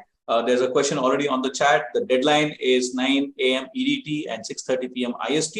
But that said, you can constantly keep submitting right from now onwards, and you can keep modifying it and editing it, and the next version gets added. So DevPost will only take the latest version when it goes to the judging round. So you can as well start uploading stuff now.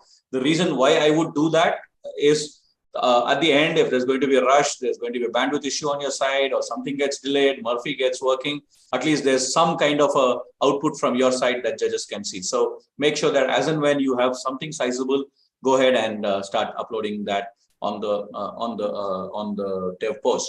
Let me now also take you through the challenges, just a broad overview of the challenges. You can download the challenges already at bit.ly/TiUAppChallenges. I repeat, bit.ly/TiUAppChallenges. I am assuming that almost all of you would have gone through them, but just in case you haven't done it yet, go ahead and look at the challenges. Let me explain to you what those challenges are. So the first challenge is from our sponsor Excelsoft, which requires you to build an app or a wireframe for a reading and speaking assessment tool. Let me share screen and show you the challenge as well. Ravi, give me a thumbs up if you can see my screen. Wonderful. I'll not go into the detail of the challenge, but I'll just give you a broad insight from my side. So that's challenge C1, the one from Excelsoft. The idea is to see if we can analyze and give a score to these reading and speaking skills of different individuals through this app. So the idea is to create an app that can be either web-based or mobile-based. What will happen is a student comes there, gives a set of tests or gives a set of processes, and based on those set of processes, you predict what his score is for reading and listening. Also, what you need to do is to keep track of the various attempts that he or she has done and give a visual indication of the progress that the applicant or the competitor or the person going through the app is done. And we would also see if you can extend the same app to be used by a school teacher or a college teacher to test her students on their skills. The second challenge, challenge C2, is the challenge that's from Thimble. I think Oscar is still on the call. If there's something specific that you want to ask Oscar, go ahead and ask him. But primarily what Thimble wants to do is to see if you can create a new interface so that students who are in school can themselves become teachers and teach other students different Web 3.0 skills. So the idea is to enable students to become teachers. So it could be a student sitting in Africa who's trying to teach a student sitting in Singapore, probably, right? So what you need to do is basically look at an age group of 15 plus. Ravi told you what the audience is earlier. So think from the perspective of a 15-year-old, how he or she would probably use the app and try to design the interface or the wireframes based on that. There are links that Thimble has given. They're there in the document. Go ahead, look at the links, read them, and try to understand a little bit more. In the sustainability track, we have challenge number C3, which is the challenge that's posed by BMC software. What they want you is to build an interface for a corporate climate risk assessment. The idea is that if I, as a company, as a large manufacturing organization or a company with multiple offices around the world, can predict various climatic conditions or various real natural disasters that could probably come, or the various risks that my company carries because of climate change, it would be wonderful for me to plan my logistics, wonderful for me to plan my travel, wonderful for me to plan my production. So what BMC wants you to do is to try to see if you can build an app around this particular problem statement. There are some links that you can go ahead and look at. You already heard Wendy speaking about it. And the final, last but not the least, challenge number C4, presented by Kimberly Clark. They have some wonderful videos online, the links of which are here. Are there on the document. What Kimberly Clark wants to do is they already have something called as a Write Cycle program.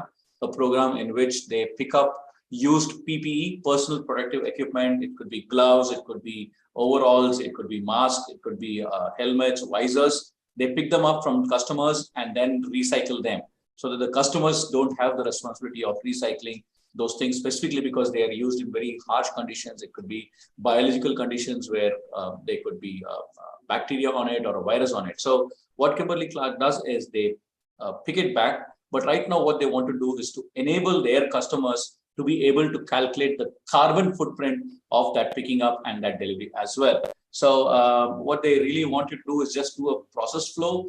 If I am a distributor for KC and I deliver a particular box of products of PPE products to my customers, how would I be able to keep track of the carbon footprint? There are a lot of examples and videos that are there online in the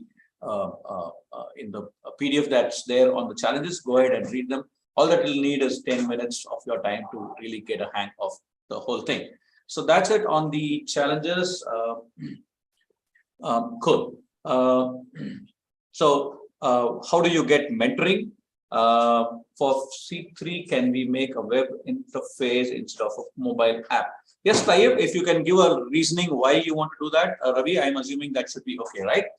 If you can give a strong reasoning why you don't want to do it as an app, but more as a website, web interface, wonderful. Go ahead and give it. And when you present it, in case you're in the finals, go ahead and explain why it is. So now I'll explain to you the concept of mentor hall. In a few minutes, we will open up breakout rooms. There will be 5 breakout rooms. We have one breakout room, which is called as the mentor hall. Hold a second. I'm not able to see my breakout rooms. Okay. Yeah. Cool. Just for the sake of showing you, I'm switching it on. Please do not click on any of the breakout room. I'm opening the room. So if you see on the lower end of your screen, you can see breakout rooms. One breakout room is called mentor hall, which is the hall where all the 4 mentors for the next 2-hour slot are going to be sitting. You can go put your questions, unmute yourself and ask a question. Some of the mentors can answer it. If please do not join, please do not join, please do not join. Let me close all rooms. Yeah. The mentor hall will have mentors. You can go and post your questions. If there's a specific question that needs to be answered one-on-one, my team will push you into a breakout room. There are 4 breakout rooms, breakout A, B, C, and D. We have 4 mentors for the next 2-hour slots, and over the next 27 hours, we'll have 2 or 3 different mentors from different parts of the world joining in. These are mentors with a lot of, on an average, at least 15 to 20 years of entrepreneurial experience. If they are not able to answer your questions, put it on the chat, and we will see if there's something very specific, very narrow that needs to be answered. We will try to get the sponsors to answer those questions. So you go into the mentor hall. You can also ask your questions on the WhatsApp chat. You can ask your questions on DevPost. You can ask your questions on the Discord. Discord, I'm sorry. Yeah, Discord. I keep forgetting the name. Discord. You can also put it on WhatsApp chat as well. Sorry. So that's what is going to happen in the next 25 odd hours. If you want, you can take a break, shake a leg, go away, start working on it. This Zoom call will be open for the next 25 hours or non-stop. We will have some music going on sometime. We will have some discussions. You can stay in the main room or you can go to the mentor hall asking for queries for your mentors. And you will have my colleagues from the Thai University Program Management Office who will move you into a separate room in case there's a very specific need that you would like to be answered. So with that, broadly, I think we are done with all the specifics for the program. In exactly, what time is it right now? It's 9:20 in India. So we are 11 o'clock. Ravi, oops, I'm sorry. Just hold a second. I got my timing wrong. Just one second. Old age is catching up with me. 10:30 p.m. So yeah, in exactly an hour and 10 minutes, we will have a workshop on innovation discovery skills by Ravi. And in an hour and 40 minutes, we will have a workshop on storytelling. I will teach you some storytelling skills and also some design skills that you can use building your presentations. That's in an hour from now and an hour and 40 minutes, hour and 10 minutes and an hour and 40 minutes from now. We are open for questions. If you want to unmute and ask any questions, you want to start working on your challenges, go ahead. Ravi, there's a question as to do we need to have a team? Yes, you need to have a team. You cannot do it solo, so you will have to find someone. Find someone on Discord, find someone on DevPost, or even do a WhatsApp text. Ravi, do only team leaders have to submit the projects? Yeah, so the team leader will create the project and add the other team players into it. They can all work together and editing the project, but at the end of the day, only the team leader will be able to submit and it'll come through to us. And we want you to have a team. So DevPost won't let you submit with one person. You have to have a minimum of 2. So please make friends. Part of this experience is about meeting more people. So if nothing else, out of this hackathon, walk away with making a good friend from another part of the world, and continue the journey. There's so many more hackathons happening. The workshop that I and Pradeep will be offering later, those are not mandatory for you to attend. Maybe send one team member from your team to come and listen in. I'll be talking about innovation thinking and giving you 5 discovery skills that you ought to be practicing daily that can help you really be innovative. And then Pradeep does a fantastic presentation on storytelling and the design and PowerPoint presentations. So he will be able to give you guys some tips and advice on how to make your slides look amazing. So back to you, Pradeep. Thank you, Ravi. Like I said, I will start the breakout rooms now. The breakout rooms will be open for the next 25 odd hours. If you have any specific query that you want a mentor on, you can go to the mentor hall. The mentor hall will have 4 mentors. Maybe if the mentors can put their hands up, I will put them on spotlight. I have Prem here. Let me see. Where is Siddharth? Yeah, I can see Siddharth. Add spotlight. Shivakumar from TRI Chennai is here. Shivakumar, you'll have to put your video on for me to put you on spotlight. Okay, and there's our 4th mentor. Nagarajan should be there, Pradeep. Yes, I am just looking for Nagarajan. Nagarajan, yes. Nagarajan, can you put your video on so I can put you on spotlight? Still can't see Nagarajan.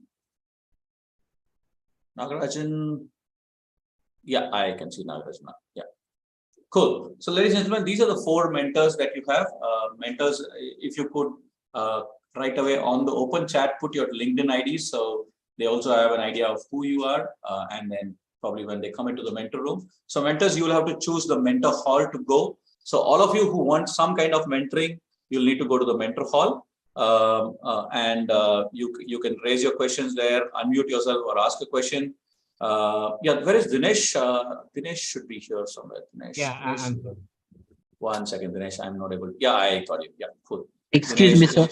Yes. Sir, can you just paste the breakout room link once again, because I just forgot to just join the mentor hall room. No. Wait. I've still not started the breakout rooms. Only when I start the breakout rooms, you'll be able to see them there, that the breakout rooms are open. But in case you want to still be here and ask any questions, this is the main room where all the fun and party will happening. Or like my placard says, we will be happily hacking, right? So that's what we will be doing in this particular room. But yeah, mentors, when I open the breakout rooms, you'll see 4 square boxes on the lower end, or probably an interface. You can click on the mentor room and move to the room. Can I ask Aryan also to probably help move Shivakumar, Prem, Siddharth, Nagarajan, and Dinesh into the mentor rooms? Just go into the mentor rooms, raise your hands, ask a question. If there's something that you specifically want to talk to Shivakumar or to Siddharth, request for that, and my team will move you to a breakout room A, B, C, and D.